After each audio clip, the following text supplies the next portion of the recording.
अस्सलाम वालेकुम सारे दोस्तों भरावां नूं जी दोस्तों, अज मैं तुहाडे नाल इनफॉर्मेशन शेयर करन लगा झोने की फसल। मुंजी दे विच ढीला टिड्डण कंद वगैरह निकल जम जाता है ना स्टार्ट तो ही, उन्होंने मारन वास्ते जड़ियाँ असीं दवाइयां इस्तेमाल करने आ। मैं किसी कंपनी नूं ते रिप्रजेंट नहीं कर रहा, लेकिन मैं तुहानूं मतलब दसना चाह रहा कि किस तरह अपनी बचत कर सकते हैं।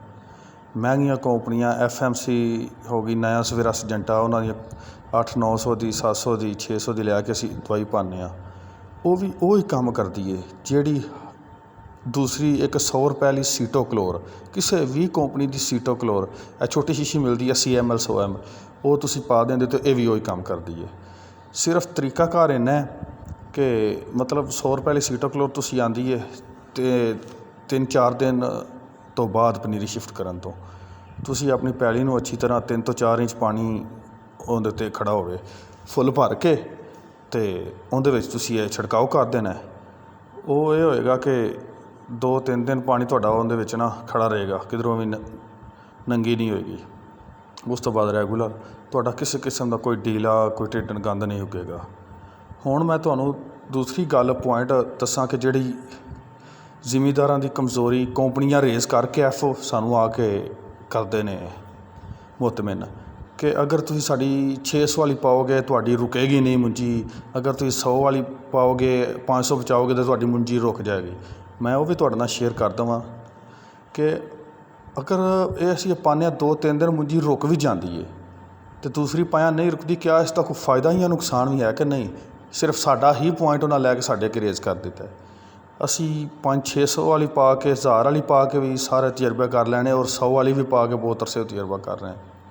मैं सारे किसानों को ये सजैसट करांगा सिर्फ 100 रुपए वाली सीटोक्लोर लैके 70-80-100 रुपए की किसी कंपनी फर्को फर्की 10-10 रुपए का ये पा दो आराम सुकून नाल, किसी किस्म का कोई गंद नहीं उगेगा। और जिहड़ी 2-3 दिन ग्रोथ रुकदी है उसका कोई मतलब साइड इफैक्ट है ही नहीं। मकसद है साढ़े झाड़ ते साडी एवरेज ते साडी औसत किन्नी आ रही है, फल किन्ना आ रहा, अगर उहदे ते कोई फर्क नहीं पै रहा तो यार असीं क्यों 500 रुपया 600 रुपया 700 एक्सट्रा ला रहे हैं, क्यों असीं ज़ाया कर रहे हैं?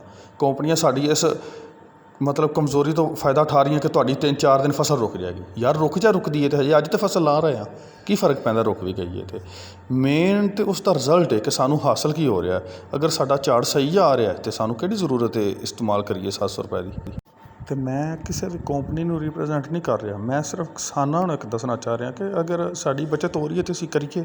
असीं क्यों इन्हां कंपनियां दे दे हत्थे चढ़ के ते असीं अपना पैसे का नुकसान कर रहे हैं, जबकि साडे फल तो साडी फसल की एवरेज तो औसत ते कोई फर्क ही नहीं पै रहा। तो साडी वो छोटी जी एक गल हूँ कि तुहाडी फसल रुक जाती है, बई रुक जाती है रुक जाए, साढ़े जो एवरेज फल तो पता फर्क नहीं पै रहा तो असीं क्यों 600-700 रुपए स्टार्ट होंदे सारी एक्सट्रा इहदे ला दईए।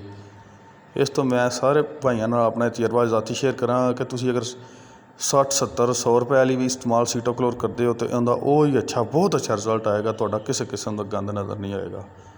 तो मैं सारे जमींदार भरावां नूं आखां कि अपनी जिथों बचत हो सकती उतों बचत करो तो इन्हां कंपनियां कोलों ते दुकानदारां कोलों लुटेरियां कोलों बचो। ये कंपनियां वाले साडे सके नहीं, इन्होंने सिर्फ पैसे नाल तलब।